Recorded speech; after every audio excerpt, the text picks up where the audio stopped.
20 సంవత్సరాల నుంచి ఒకే ఒక వ్యక్తి కందికుంట వెంకట ప్రసాద్ అన్న.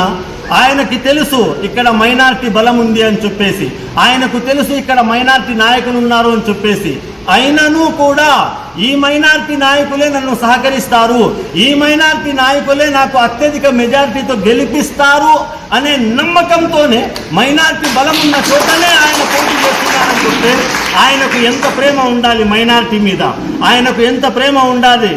కాబట్టి మన నియోజకవర్గ ముస్లిం సోదర సోదరీమణులు కూడా నేను విజ్ఞప్తి చేస్తున్నాను, కందికుంట వెంకట ప్రసాద్ అన్న అనే ఒక వ్యక్తిని ఈరోజు మనం రాబో ఎన్నికలలో గెలిపించుకోకపోతే తప్పకుండా చెప్తున్నాను, రాసి పెట్టుకోండి, ఒక మంచి వ్యక్తిని కోల్పోతాము, ఒక మంచి వ్యక్తిని కోల్పోతాము, ఒక మంచి వ్యక్తిని కోల్పోతాము.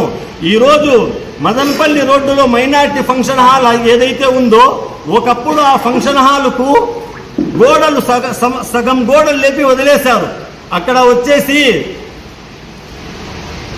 ఎవరంటే వాళ్ళు అందులో లేనిపోని పనులు చాలా మంది వచ్చేసి అక్కడ తాగడం, పడిపోవడం ఇలా జరుగుతూ ఉండేది. అలాంటి మైనారిటీ ఫంక్షన్ హాల్కి 40 లక్షల రూపాయలు తన సొంత డబ్బు పెట్టి ఈరోజు ప్రతి పేద ముస్లిం యువకులు అక్కడ పెళ్లి చేసుకుంటున్నారంటే ఆ ఘనత కందికుంట వెంకట ప్రసాద్ అన్నదే. 20 సంవత్సరాల నుంచి రాజకీయం చేస్తున్నాడు కదిర్లో. ఎప్పుడన్నా కానీ కందికుంట వెంకట ప్రసాద్ అన్న అనే వ్యక్తి మతం గురించి ఎక్కడైనా మాట్లాడారా, కులం గురించి ఎక్కడైనా మాట్లాడారా? ఏమంటారంటే మానవత్వమే నా కులం, నేను మీలో ఒకడిని, మీరందరూ నాకు కావాలి అనే నినాదంతోనే ముందుకెళ్తున్నారు. ఈరోజు ఎక్కడికి వెళ్ళినా కూడా ప్రసాద్ అన్న ఒక్కటే మాట అంటున్నారు, అయ్యా ఈ కదిరి ప్రాంతానికి అభివృద్ధి చేసుకోవాలి, ఈ కదిరి నియోజకవర్గానికి మనం డెవలప్ చేసుకోవాలి అని చెప్పేసి ఆ నినాదంతోనే ముందుకెళ్తున్నారు తప్ప ఇతరుల మాదిరిగా మీకు టీడీపీకి ఓటేస్తే బీజేపీకి వేసినట్టే వాళ్ళు వస్తే ఆస్తులు లాక్కుంటారు, ఇవి లాక్కుంటారని ఎక్కడే కానీ ఇటువంటి మాటలు ప్రస్తావించలేదు.